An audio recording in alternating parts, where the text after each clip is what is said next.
पूर्वी झालेल्या किरकोळ वादाचा राग मनात धरून तरुणाचा कोयता व कुकरीने वार करून खून केल्याची धक्कादायक घटना समोर आली आहे। या प्रकरणी 4 आरोपींना पोलिसांनी ताब्यात घेतले आहे।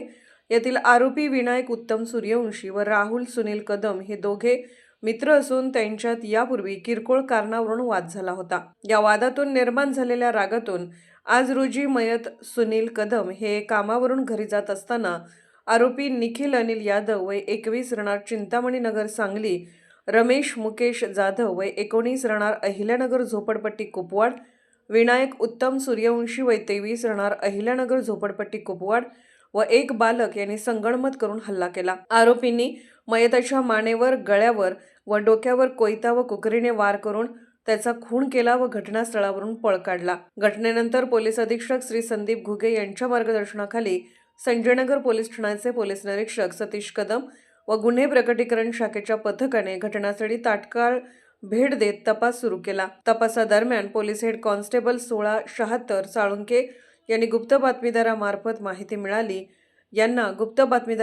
माहिती मिळाली की आरोपी गोसावी गल्लीत येथील पाण्याच्या टाकीजवळ थांबले आहेत। त्या माहितीच्या आधारे पोलिसांनी तात्काळ कारवाई करत आरोपींना ताब्यात घेतले। चौकशी दरम्यान त्यांनी गुन्हा केल्याची कबुली दिली। पुढील तपासासाठी सर्व आरोपींना MIDC कुपवाड पोलीस ठाण्याच्या ताब्यात देण्यात आले असून पुढील तपास MIDC कुपवाड पोलीस करत आहेत।